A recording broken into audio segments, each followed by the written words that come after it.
মধ্যপ্রাচ্যে ইরানকে কেন্দ্র করে যখন যুদ্ধের দামামা বাজছে, ঠিক তখনই নতুন করে উত্তেজনা ছড়িয়ে দিল উত্তর কোরিয়া। ডোনাল্ড ট্রাম্পের রক্তচক্ষু উপেক্ষা করে দেশটির পশ্চিম উপকূলে অত্যাধুনিক ক্রুজ ক্ষেপণাস্ত্রের পরীক্ষা চালিয়েছে কিম জং উন।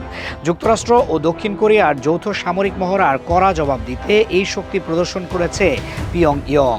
যুক্তরাষ্ট্র ও ইসরায়েল ইরানে হামলা চালানোর পর বিশ্বজুড়ে এখন বইছে চরম উত্তেজনার বাতাস। পারমাণবিক সক্ষমতা নিয়ে ডোনাল্ড ট্রাম্পের চলছে বাড়তি নজরদারি। এর মধ্যেই নিজেদের পারমাণবিক প্রতিরোধ সক্ষমতা দেখালো উত্তর কোরিয়া। গত 10ই মার্চ নামকো উপকূলের কাছে চোহিয়ন নামক নতুন ডেস্ট্রয়ার থেকে কিম জং উন নিজে পরীক্ষার তদারকি করেন। জাহাজটি থেকে ধারাবাহিকভাবে একাধিক ক্রুজ ক্ষেপণাস্ত্র উৎক্ষেপণ করা হয়। এগুলো কোরিয়ার পশ্চিম সাগর বরাবর প্রায় 3 মিনিট ধরে উড়ে গিয়ে নিখুঁতভাবে একটি দ্বীপে আঘাত হানে। গত সপ্তাহে ডেস্ট্রয়ারটি কমিশনিং করার আগে একই ধরনের পরীক্ষা চালিয়েছিল পিয়ংইয়ং। কিম জং উন এই সফলতাকে 2030 সালের মধ্যে নৌবাহিনীকে সম্পূর্ণ পারমাণবিক সক্ষমতা দেওয়ার পথে বৈপ্লবিক পরিবর্তন হিসেবে দেখছেন। এটি মূলত ট্রাম্প প্রশাসনের জন্য এক কড়া সামরিক বার্তা। ইরান সংকটের মাঝে কিমের এমন দুঃসাহস পেন্টাগনের জন্য নতুন মাথাব্যথার কারণ হয়ে দাঁড়িয়েছে। কিম জং উনের পদক্ষেপ বিশ্বজুড়ে নতুন উদ্বেগের জন্ম দিয়েছে।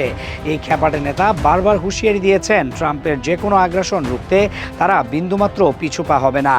ফলে ইরান পরিস্থিতির উত্তাপ যখন বিশ্বজুড়ে ছড়িয়ে পড়ছে, ঠিক তখনই কিমের ক্ষেপণাস্ত্র পরীক্ষা আন্তর্জাতিক রাজনীতিতে নতুন মেরুকরণের ইঙ্গিত দিচ্ছে। সব মিলিয়ে পিয়ংইয়ংয়ের নজিরবিহীন শক্তি প্রদর্শন এশীয় প্রশান্ত মহাসাগরীয় অঞ্চলে যুদ্ধের মেঘ আরও ঘনীভূত করল। এছাড়া কিম জং উন দক্ষিণ কোরিয়ার জন্য স্পষ্ট বার্তা দিয়েছেন, বিশেষ করে তাদের নতুন ডেস্ট্রয়ার থেকে ছোড়া ক্রুজ ক্ষেপণাস্ত্রগুলো যে কোনো লক্ষ্যবস্তুতে নিখুঁত আঘাত হানতে সক্ষম, যা দক্ষিণ কোরিয়ার নিরাপত্তা বলয়কে রীতিমতো তছনছ করে দিতে পারে। সামনের দিনগুলোতে কিম আরও বড় কোনো চমক দেখান কিনা, এখন সেটাই দেখার বিষয়।